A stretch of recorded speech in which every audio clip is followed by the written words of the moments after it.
Hey, everybody. Hope you all had a happy Mother's Day. We are fixing to do the May 9th daily Bible reading. And we're going to start out in 1 Samuel chapter 5, verse 1, and go through chapter 7, verse 17. And remember, in 1 Samuel, we've just had Eli and his family killed off. Of course, Phinehas and Hophni died in battle.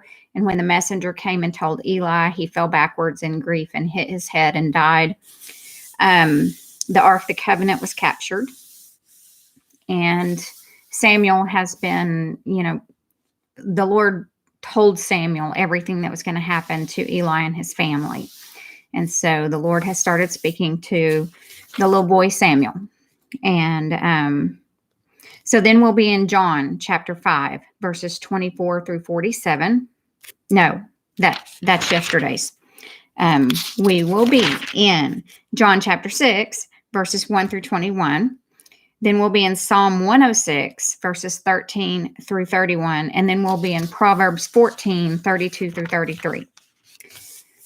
So, after the Philistines captured the Ark of God, they took it from the battleground at Ebenezer to the town of Ashdod. They carried the Ark of God into the temple of Dagon and placed it beside an idol of Dagon. But when the citizens of Ashdod went to see it the next morning, Dagon had fallen with his face to the ground in front of the ark of the Lord. So they took Dagon and put him in his place again. But the next morning, the same thing happened. Dagon had fallen face down before the ark of the Lord again. God has such a sense of humor, and it's really fun to watch and listen and look and learn. And he has such a sense of humor with us when we pay attention to how he's working in our life too. And, it's just a lot of fun. Laughter is good medicine, he tells us in Proverbs. This time, his head and hands had broken off and were lying in the doorway. Only the trunk of his body was left intact. That is why to this day, neither the priest of Dagon nor anyone who enters the temple of Dagon in Ashdod will step on its threshold. Then the Lord's heavy hand struck the people of Ashdod and the nearby villages with a plague of tumors. When the people realized what was happening, they cried out, "We can't keep the Ark of God of Israel. We can't keep the Ark of the God of Israel here any longer. He is against us. We will all be destroyed along with Dagon, our God." So they called together the rulers of the Philistine towns and asked, "What should we do with the Ark of the God of Israel?" The rulers discussed it and replied, "Move it to the town of Gath." So they moved the Ark of the God of Israel to Gath. But when the Ark arrived at Gath, the Lord's heavy hand fell on its men. Young and old, he struck them with a plague of tumors, and there was a great panic. So they sent the Ark of God to the town of Ekron. But when the people of Ekron saw it coming, they cried out, "They are bringing the Ark of the God of Israel here to kill us too." The people summoned the Philistine rulers again and begged them, "Please send the Ark of the God of Israel back to its own country, or it will kill us all." For the deadly plague from God had already begun, and great fear was sweeping across the town. Those who didn't die were afflicted with tumors, and the cry from the town rose to heaven. The ark of the Lord remained in Philistine territory 7 months in all. Then the Philistines called in their priests and diviners and asked them, "What should we do about the ark of the Lord? Tell us how to return it to its own country." "Send the ark of the God of Israel back with a gift," they were told. "Send a guilt offering so the plague will stop. Then if you are healed, you will know it was his hand that caused the plague." Excuse me. Excuse me. "What sort of guilt offering should we send?" they asked. And they were told, "Since the plague has struck both you and your 5 rulers, make 5 gold tumors and 5 gold rats, just like those that have ravaged your land. Make these things to show honor to the God of Israel. Perhaps then he will stop afflicting you, your gods, and your land. Don't be stubborn and rebellious as Pharaoh and the Egyptians were. By the time God was finished with them, they were eager to let Israel go. Now build a new cart and find 2 cows that have just given birth to calves. Make sure the cows have never been yoked to a cart. Hitch the cows to the cart, but shut their calves away from them in a pen. Put the ark of the Lord on the cart, and beside it place a chest containing the gold rats and gold tumors you are sending as a guilt offering. Then let the cows go wherever they want. If they cross the border of our land and go to Beth Shemesh, we will know it was the Lord who brought this great disaster upon us. If they don't, we will know it was not his hand that caused the plague. It came simply by chance. So these instructions were carried out.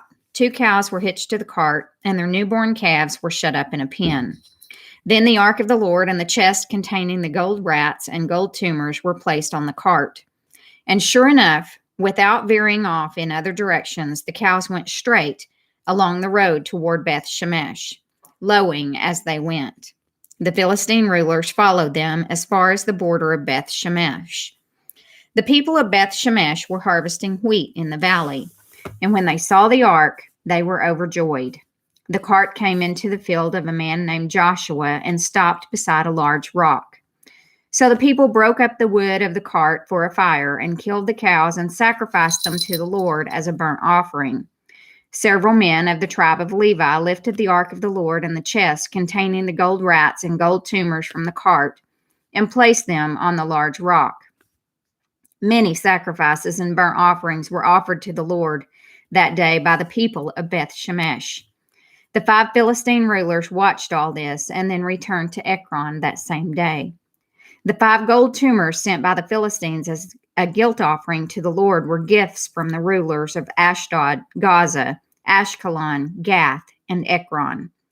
The 5 gold rats represented the 5 Philistine towns and their surrounding villages, which were controlled by the 5 rulers. The large rock at Beth Shemesh, where they set the ark of the Lord, still stands in the field of Joshua as a witness to what happened there. But the Lord killed 70 men from Beth Shemesh because they looked into the ark of the Lord. And the people mourned greatly because of what the Lord had done. Who is able to stand in the presence of the Lord, this holy God? They cried out. Where can we send the ark from here?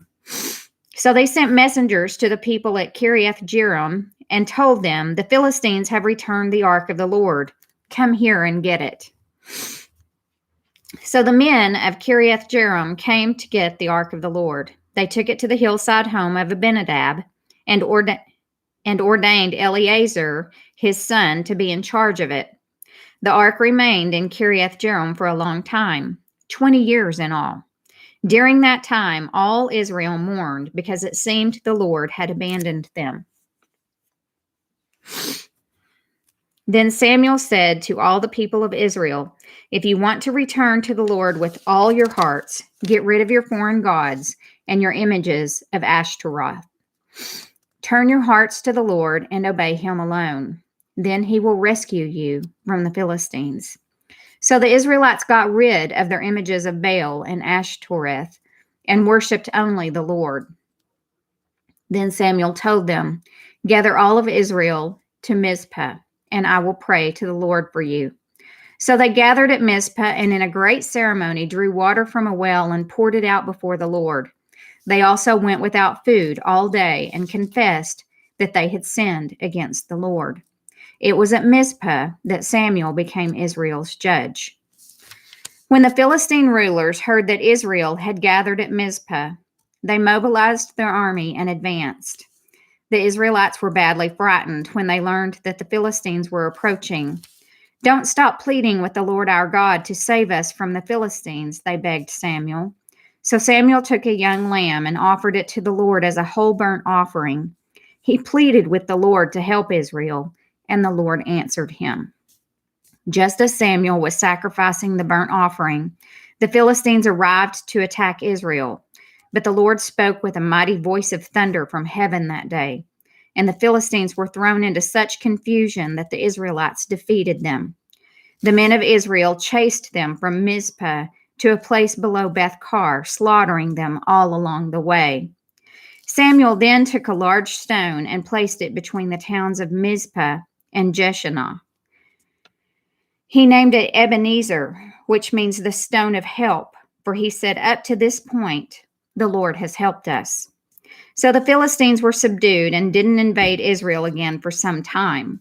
And throughout Samuel's lifetime, the Lord's powerful hand was raised against the Philistines. The Israelite villages near Ekron and Gath that the Philistines had captured were restored to Israel, along with the rest of the territory that the Philistines had taken, and there was peace between Israel and the Amorites in those days. Samuel continued as Israel's judge for the rest of his life. Each year he traveled around, setting up his court first at Bethel, then at Gilgal, and then at Mizpah. He judged the people of Israel at each of these places. Then he would return to his home at Ramah, and he would hear cases there too. And Samuel built an altar to the Lord at Ramah. We now go to John chapter 6, verses 1 through 21.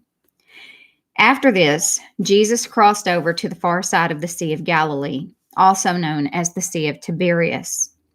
A huge crowd kept following him wherever he went because they saw his miraculous signs as he healed the sick. Then Jesus climbed a hill and sat down with his disciples around him. It was nearly time for the Jewish Passover celebration. Jesus soon saw a huge crowd of people coming to look for him. Turning to Philip, he asked, "Where can we buy bread to feed all these people?" He was testing Philip, for he already knew what he was going to do. Philip replied, "Even if we worked for months, we wouldn't have enough money to feed them." Then Andrew, Simon Peter's brother, spoke up. "There's a young boy here with 5 barley loaves and 2 fish. But what good is that with this huge crowd?" "Tell everyone to sit down," Jesus said. So they all sat down on the grassy slopes. The men alone numbered about 5,000, and there were women and children there also. Then Jesus took the loaves, gave thanks to God, and distributed them to the people. Afterward, he did the same with the fish, and they all ate as much as they wanted. After everyone was full, Jesus told his disciples, "Now gather the leftovers so that nothing is wasted." So they picked up the pieces and filled 12 baskets with scraps left by the people who had eaten from the 5 barley loaves. Jesus took the loaves and he broke them, and he lifted them up to God, and he thanked God for the loaves. And then he passed them out. And so, there's a reference, and J.D. Farag spoke on this yesterday, that a lot of the times right before we get blessed, we get broken. And it's through our brokenness that God can bless us. And so we have to look at that sometimes. Anyway, I just wanted, there was a reason that I wanted to point that out, and I don't know who needed to hear that, but somebody needed to hear that. And if you look in the different translations, like if you look in the King James Version of the Bible instead of this New Living Translation, it'll tell more about the brokenness. When the people saw him do this miraculous sign, they exclaimed, "Surely he is the prophet we have been expecting." When Jesus saw that they were ready to force him to be their king, he slipped away into the hills by himself. That evening, Jesus's disciples went down to the shore to wait for him. But as darkness fell and Jesus still hadn't come back, they got into the boat and headed across the lake toward Capernaum. Soon a gale swept down upon them, and the sea grew very rough. They had rowed 3 or 4 miles when suddenly they saw Jesus walking on the water toward the boat. They were terrified, but he called out to them, "Don't be afraid. I am here." Then they were eager to let him in the boat, and immediately, they arrived at their destination. When you bring Jesus in, when you bring him close to you, immediately life changes. Psalm 106, verses 13 through 31. Yet how quickly they forgot what he had done. They wouldn't wait for his counsel. In the wilderness, their desires ran wild, testing God's patience in that dry wasteland. So he gave them what they asked for, but he sent a plague along with it. The people in the camp were jealous of Moses and envious of Aaron, the Lord's holy priest. Because of this, the earth opened up, it swallowed Dathan and buried Abiram and the other rebels. Fire fell upon their followers, a flame consumed the wicked. The people made a calf at Mount Sinai. They bowed before an image made of gold. They traded their glorious God for a statue of a grass-eating bull. They forgot God, their Savior, who had done such great things in Egypt, such wonderful things in the land of Ham, such awesome deeds at the Red Sea. So he declared he would destroy them. But Moses, his chosen one, stepped between the Lord and the people. He begged him to turn from his anger and not destroy them. The people refused to enter the pleasant land, for they wouldn't believe his promise to care for them. Instead, they grumbled in their tents and refused to obey the Lord. Therefore, he solemnly swore that he would kill them in the wilderness, that he would scatter their descendants among the nations, exiling them to distant lands.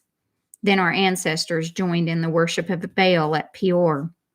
They even ate sacrifices offered to the dead. They angered the Lord with all these things, so a plague broke out among them. But Phinehas had the courage to intervene, and the plague was stopped.